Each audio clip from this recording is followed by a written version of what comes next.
আজ মকর সংক্রান্তি উপলক্ষে পাড়াতে পুকুর কেটে মাটি দিয়ে বানানো হয়েছিল একটা মস্ত বড় কুমির, আর সেই কুমিরকে পুজো করেই মকর সংক্রান্তির নিয়ম পালন করা হয়েছিল। আর এই মকর সংক্রান্তি উপলক্ষে মা আর আমি বানিয়েছিলাম নানা রকমের পিঠে। এই নিয়ে আজকের পুরো ভ্লগ। আজ পৌষ সংক্রান্তি, মোটামুটি সকলের বাড়িতেই আজকে পিঠে পুলি বানানোর আয়োজন চলছে। সেরকম কিন্তু আমাদের বাড়িতেও আজকে পিঠে পুলি বানানোর বেশ আয়োজন করা হয়েছে। মা আর আমি মিলেই কিন্তু আজকে সবটা করছি।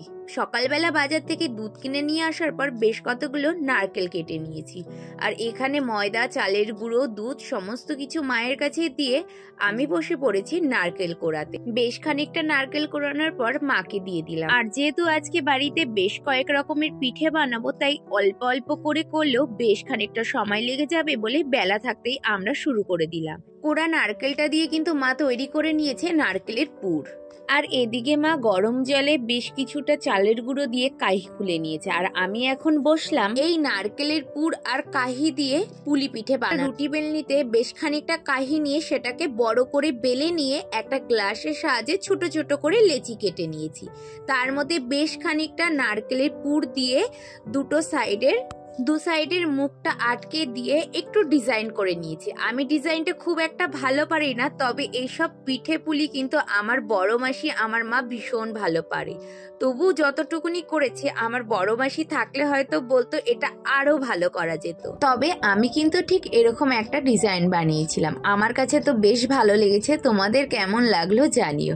এরকম কিন্তু বেশ অনেকগুলো পুলি পিঠে বানিয়েছিলাম। তবে এই পুলি পিঠেটা কিন্তু অনেকে অনেক রকম ভাবে খায়। তবে আজকে আমাদের বাড়ি ভাপা পুলি বানানো হয়েছিল। কেউ বা এই পুলির মধ্যে একটু লাল গুড় মিশিয়ে লাল পুলি করে খায়, কেউ বা দুধে ভিজিয়ে দুধ পুলি করে খায়। তোমরা কে কেমন পুলি পিঠে খেতে পছন্দ করো অবশ্যই কিন্তু আমাকে কমেন্ট করে জানিয়ে যেও। তবে আমি কিন্তু ভাপা পুলিটা বেশি ভালো খাই। আর আমার বড় মাসি আসলে তো আরো অনেক রকমের পিঠে হতো। আজকে চষি পিঠে থেকে শুরু করে লাল কুলি অনেক রকমের, কারণ মাসি একদম পিঠে বানাতে এক্সপার্ট। তো এখানে আমি কয়েকটা পাটিসাপটা পিঠে ভাজছিলাম, যেটা আমার বাবা খেতে ভীষণ ভালোবাসে।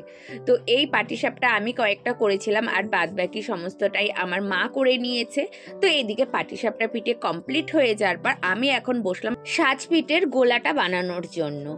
আর আমাদের বাড়িতে পৌষ সংক্রান্তির দিন অন্য কোনো পিঠে বানানো হোক চাই না হোক, তবে এই সাজ পিঠেটা কিন্তু অবশ্যই বানাতে হয়, এটা আমাদের বাড়িতে নিয়ম। তার জন্য কিন্তু আমরা নিয়ে নেব বেশ খানিকটা পরিমাণ মতন চালের গুঁড়ো, তার সাথে পরিমাণ মতন সামান্য ময়দা, আর নেব পরিমাণ মতন লবণ, আর বেশ খানিকটা জল দিয়ে একটা পাতলা মতন ব্যাটার করব। ঠিক পাতলাও না, ঠিক ঘনও না। তো এই সমস্ত কিছু করে আমি মাকে দিয়ে দিলাম। আর এখন আমার মা করছে সাজ পিঠা, আর আমি বসে বসে এখন করছিলাম ভিডিও।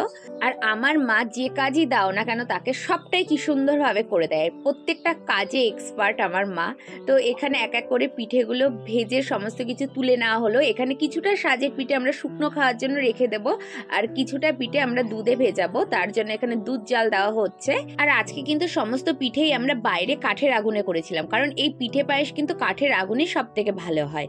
আর যে পিঠেগুলো এখানে হয়ে গেছিল সেগুলো আমি উষ্ণ গরম জলে ধুয়ে মাকে দিচ্ছিলাম, যাতে পিঠের পিছনে যে কালো দাগটা সেটা দুধে দিলে যাতে দুধটা কালো না হয়ে যায়, দুধটা একদম যাতে সুন্দর মতো পরিষ্কার থাকে, তার জন্য ওটা করা হলো। এই সমস্ত পিঠে করতে করতে হয়ে গেছিল অনেকটা রাত। তো আমাদের সমস্ত পিঠে করা কমপ্লিট। আর তোমরাও বলো তোমাদের বাড়িতে আজকে কে কোন রকমের পিঠে করলে, আমাকে কিন্তু কমেন্ট করে জানিয়ে যেতে ভুলো না। তাহলে আজকের ভিডিওটা এই অবধি থাক, দেখা হচ্ছে তোমাদের সাথে নেক্সট কোনো ভিডিওতে। So by.